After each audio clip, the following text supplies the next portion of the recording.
dedicated to Eastern and Southern Kentucky. This is WYMT Mountain News This Morning. Good morning, it's 6:31. I'm Will Puckett. And I'm Cassidy Strickle. Thank you so much for waking up with us on this Wednesday morning. It's the middle of the week. We're halfway there. Wow, halfway to the weekend. Before you know it, it'll be here. But what is here are the cold temperatures. It was windy last night, bringing in those cold temps. So Brandon, give us a little bit better breakdown on what we're going to see today. Yeah, it's going to continue to be cold for most of the 7-day forecast. Let's get into the camera network this morning as we take a look at Buffalo Mountain. Quiet there on top of the ridge this morning here in Perry County. Over at UVA-wise, a few clouds in the overnight hours, but other two major. We're going to see a few clouds back and forth today. Taking a look at live pinpoint Doppler radar, though, no moisture. It's all cleared out of here. High pressure working its way in slowly as that front has passed us, but the cold air is here, and it's here in a big way. 41 in Ashland, the only holdout. Everybody else in the 30s with Wise at the cold spot there at 34. When you factor in the wind chill, it feels like 24 at Wise. Mid to upper 20s across most of the region and some low 30s across other parts of the region. 35 this afternoon after we dipped about 33 about 9 o'clock this morning, and then a cold night ahead as we see temperatures get down to close to the upper teens and low 20s. The rest of the forecast coming up here in just a few minutes. All righty, Brandon, thank you. Well, it is now day 19 of the partial government shutdown, and neither side appears ready to compromise over the border wall. Last night, in several national addresses, President Trump and Democratic leaders continued to blame one another for the impasse. CBS's Mark Liverman has more from New York. My fellow Americans. President Trump used his first primetime Oval Office address to urge Democrats to support funding for his border wall. How much more American blood must we shed before Congress does its job? The 9-minute speech didn't offer any policy changes or compromises. Instead, the president painted the situation at the Mexican border as a humanitarian crisis. Democrats in Congress have refused to acknowledge the crisis, and they have refused to provide our brave border agents with the tools they desperately need to protect our families and our nation. Misinformation. In a rebuttal, House Speaker Nancy Pelosi and Senate Minority Leader Chuck Schumer urged the president to reopen the government while they debate border security. President Trump must stop holding the American people hostage, must stop manufacturing a crisis, and must reopen the government. In his own response on social media, Vermont Senator Bernie Sanders was among those fact-checking many of the president's claims, among them that Mexico will pay for the wall. The wall will also be paid for indirectly by the great new trade deal we have made with Mexico. That's a lie. If this wall were to be built, Mexico would not pay for it. American taxpayers would. President Trump also claimed Democrats requested a steel barrier instead of a concrete wall, but a spokesman for Pelosi says that's false. Mark Liverman, CBS News. Now, President Trump will meet with congressional leaders of both parties today at the White House. It will be their third meeting this month. Tomorrow, he will fly to the Texas border. Senate Majority Leader Mitch McConnell praised the president's address, saying in a statement that it suits the reality on the ground. Senator McConnell also says the border wall builds on earlier legislation that past Democratic leaders have supported. You can read the senator's full statement on our website, WYMT.com. You can also find the president's address and Democratic response there as well. Government workers in Anchorage, Alaska are getting support for their pets during this government shutdown. The city's animal control is handing out free pet food to those affected by the shutdown.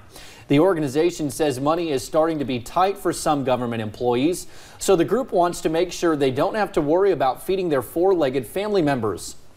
The agency is providing food for cats and dogs.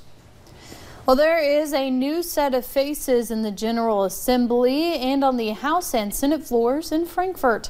Yesterday was the first day of the 30-day regular session. No legislation was brought up during the start of the session, but dozens of new lawmakers were sworn into office. That includes Republican Representatives Derek Lewis and Adam Bowling, along with the Democrat Tiffany Lafferty. Another hat in the ring for Kentucky's governor. Robert Goforth announced he is running on the Republican ticket yesterday. Goforth says he plans to be a governor for Main Street, not Wall Street. He, so far, is the only Republican to file. Governor Matt Bevin announced he plans to seek re-election but has not yet filed the proper paperwork. We need a governor who listens more than he lectures. We need a governor who leads more than he lambasts. That's right. Our governor, our Commonwealth needs a chief executive who is a conservative, molded not by New England and Wall Street, but by Kentucky and Main Street. So far, 4 Democrats have said they are running. Attorney General Andy Beshear, former State Auditor Adam Edenlin, and State Representative Rocky Atkins and Jeff Young. A former lawyer for U.S. Senate Majority Leader Mitch McConnell says that he wants to be Kentucky's next Attorney General. Daniel J. Cameron filed a letter of intent with the Kentucky Registry of Election Finance yesterday to campaign for the position. The letter says he intends to start raising and spending money for the 2019 Attorney General's race. The filing does not put Cameron on the ballot, but it is the first step to launching a campaign. Police have made an arrest in connection to the death of an Estill County rescue dog. Charles Collins faces charges of animal cruelty and assault on a service animal. The owner of 18-month-old Hunter says he let the dog out Sunday morning, but Hunter never returned. Search teams found him shot and killed on Kissy Branch Monday afternoon. Hunter was a bloodhound used to find missing people. Collins is being held in the Three Forks Regional Detention Center. He is expected to be arraigned later today. And speaking of that case, a new report is calling Kentucky the worst state in the country for animal protection laws. The Animal Legal Defense Fund released their findings. They show Kentucky has ranked last for 12 years in a row. The report says there are important protections state lawmakers just have not passed. An example, Kentucky is the only state that prohibits veterinarians from reporting suspected animal abuse. You could be charged for animal cruelty, but as of right now, there's not even any provisions to say that you can't, adopt or get another animal after you've been charged and convicted. The report also says Kentucky does not have any laws penalizing sexual assault of animals. Southeastern Kentucky Rehabilitation Industries is adding a new facility and up to 100 jobs here in eastern Kentucky. SECRE primarily makes clothing and gear for the U.S. military, and the new plant is expected to open at the end of February in Bell County.